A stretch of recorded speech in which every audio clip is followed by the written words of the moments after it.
प्रिय शिक्षक वृंद आणि इथे जमलेल्या माझ्या प्रिय मित्रमैत्रिणींनो, मी ईश्वरी संभाजीराव जगताप, इयत्ता 7वीत शिकते. माझ्या शाळेचे नाव जिल्हा परिषद प्राथमिक मराठी मुलींची आदर्श शाळा, कोणते बोबलाद, तालुका जत, जिल्हा सांगली. सर्वप्रथम सर्वांना बालिका दिनाच्या हार्दिक शुभेच्छा. आज आपण सर्वजण येथे बालिका दिन साजरा करण्यासाठी जमलो आहोत. बालिका दिन म्हणजे मुलींच्या शिक्षणाचा, स्वातंत्र्याचा, हक्काचा दिवस. पूर्वी समाजात मुलींना शिक्षणाचा, स्वातंत्र्याचा, समानतेचा संध्या कमी मिळत होता, पण आजच्या बदलत्या परिस्थितीमुळे आजची मुलगी डॉक्टर, इंजिनियर, पोलीस, इन्स्पेक्टर आणि यासोबतच देशाचं नेतृत्व करणारी पंतप्रधान ही झाली आहे.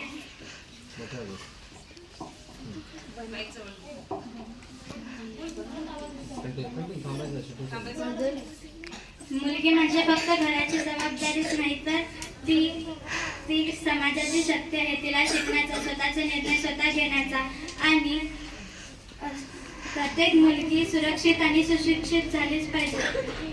आपण सर्व मुलींनी दोन गोष्टी कायम लक्षात ठेवली पाहिजे. पहिली गोष्ट, मी हे करू शकते असं लक्षात ठेवायचं, आणि दुसरी गोष्ट मेहनत, जिद्द आणि आत्मविश्वास. हे 3 गुण आपल्याकडे असले तर आपल्यासाठी अशक्य ही गोष्ट शक्य होते. जाता जाता एवढेच सांगू इच्छिते की मुलगी शिकवा, मुलगी वाचवा. जेव्हा मुलगी शिकते तेव्हाच समाज प्रगती करतो. जय हिंद, जय भारत.